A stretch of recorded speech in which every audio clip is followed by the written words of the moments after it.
Google, et je mets ma pub à moi. Comme ça, les revenus, c'est pour moi. C'est tentant.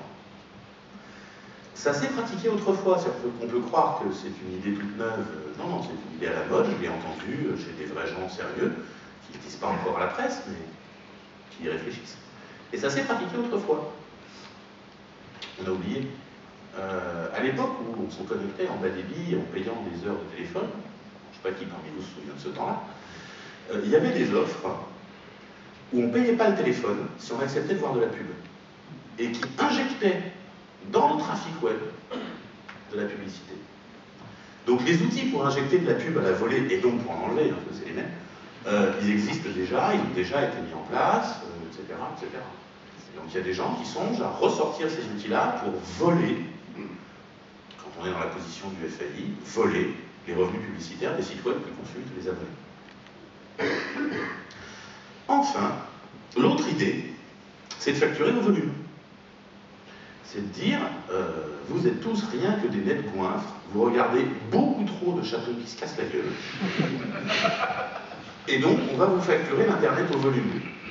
Un jour, vous regardez un petit peu ce qui pèse lourd dans les sites web que vous fréquentez, et vous vous rendrez compte que c'est essentiellement la publicité, ce qui fait que ça va devenir super drôle à justifier économiquement. Mais on va vous facturer au volume, donc à la quantité de données que vous transférez.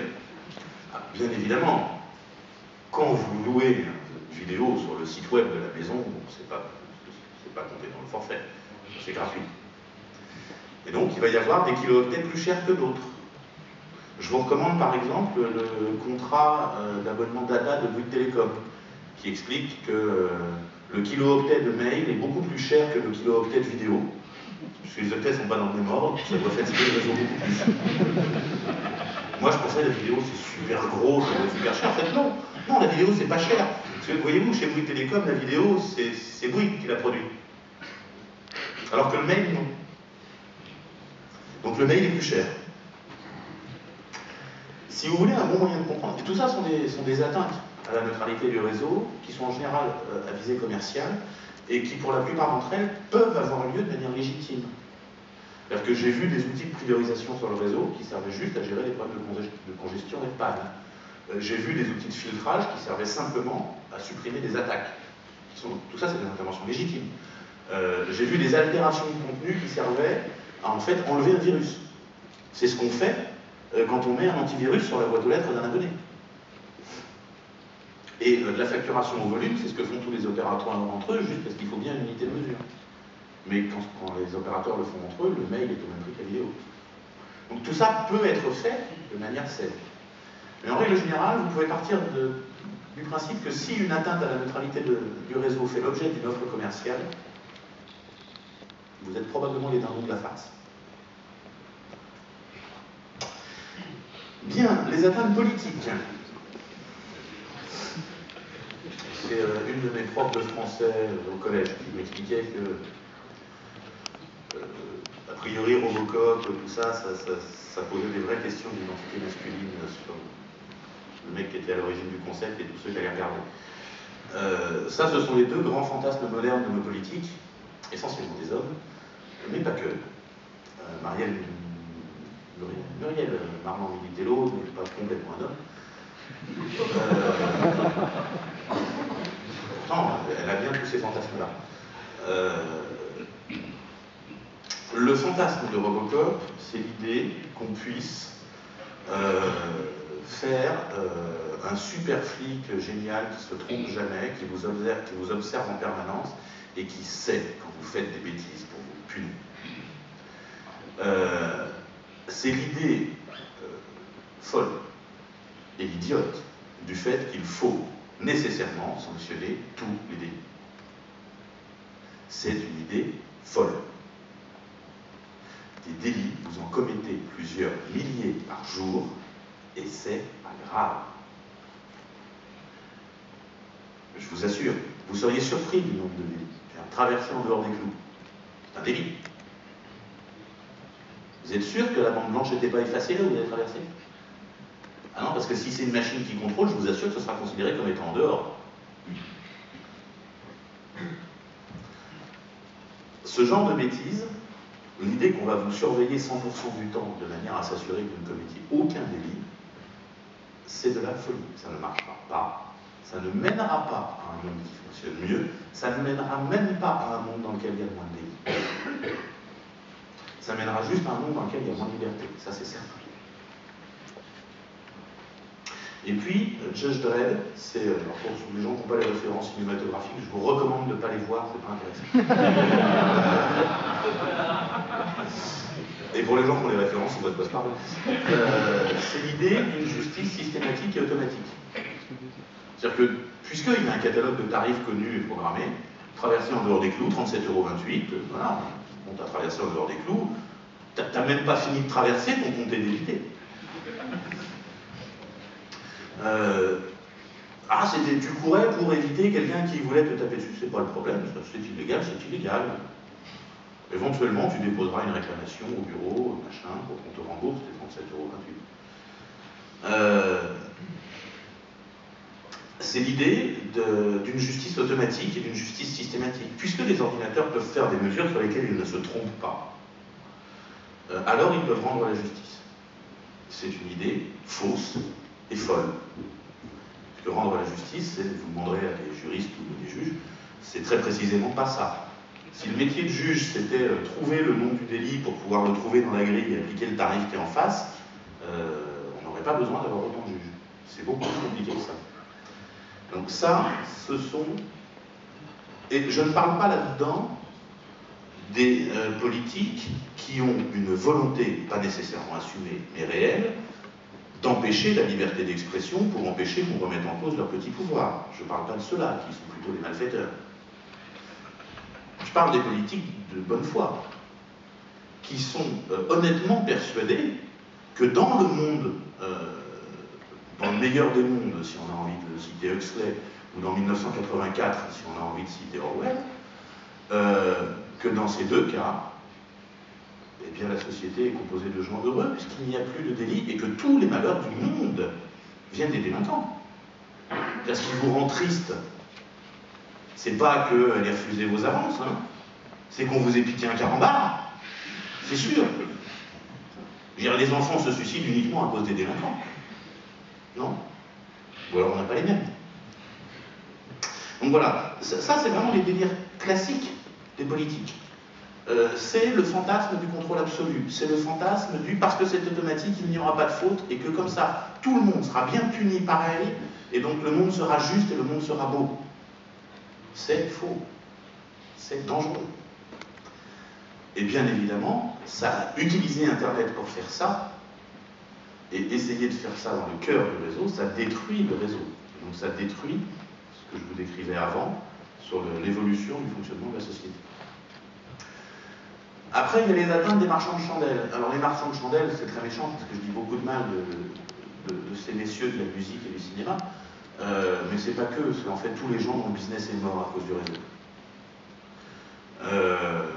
Il y a des gens dont le business change à cause du réseau, et il y a des gens dont le business meurt. Je ne sais pas comment dire. Qui parmi vous envoie encore des fax? Voilà, il y en a encore. Mais objectivement, ça n'a pas un grand avenir. Un scan en pièce jointe dans un mail, c'est infiniment plus simple. Et du coup, il n'y a même pas besoin d'être au bureau pour le recevoir. Donc, il y a des tas de business qui sont destinés à mourir. Pas le business de la musique, pas le business du cinéma. Le business des moines copistes de DVD. Ce business-là va mourir. Il en restera. Il en restera. Il en restera comme il reste, je ne sais pas comment dire.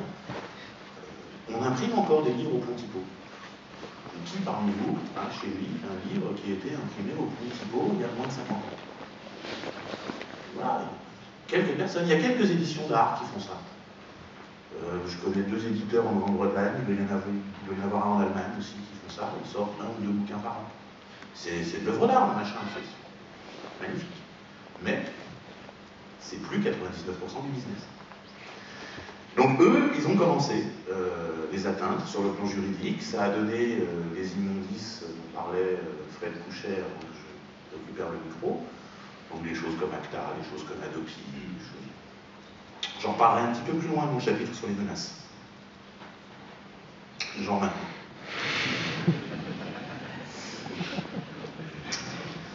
Alors pourquoi est-ce que je mets... Alors dans le chapitre sur les menaces, j'ai essayé de mettre plutôt les menaces futures que les menaces présentes. Alors Adopi 3, c'est bien du futur. Je ne sais pas si vous avez tous suivi la numérotation des versions d'Adopi. À un moment, il faudra un mode d'emploi. La version en vigueur, c'est la 3e version qui est numérotée 2. Donc la première, on avait juste appelé Adopi et qui on ne donnait pas de numéro.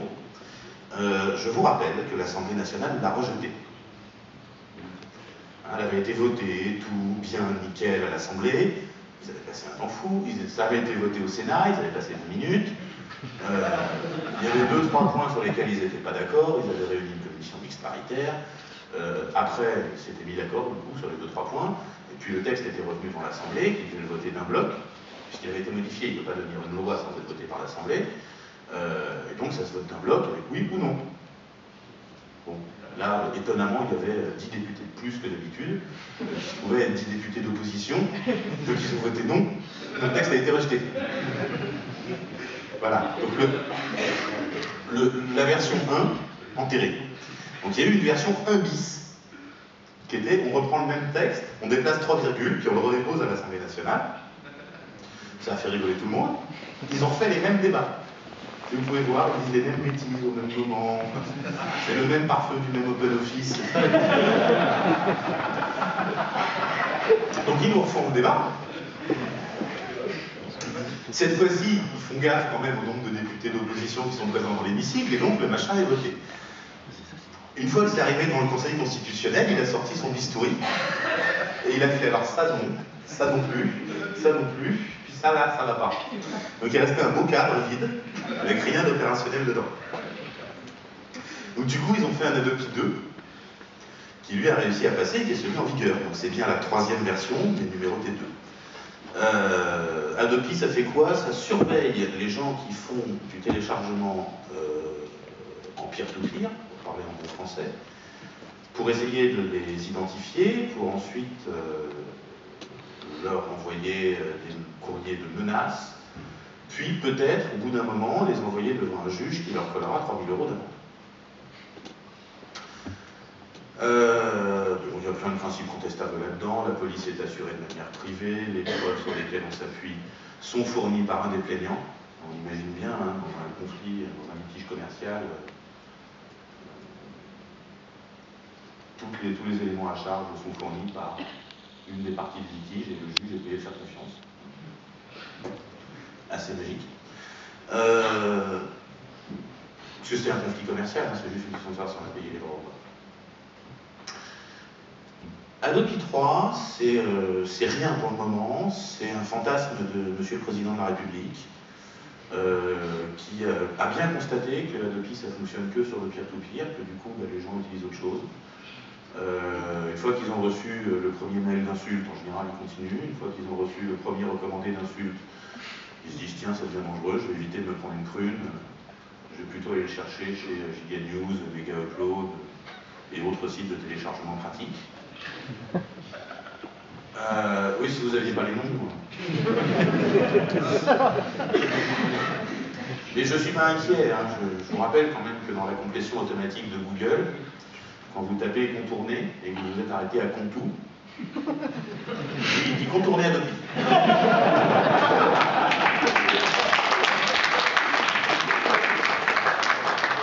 Le contour à contourner, jusqu'à là, il y a des bons.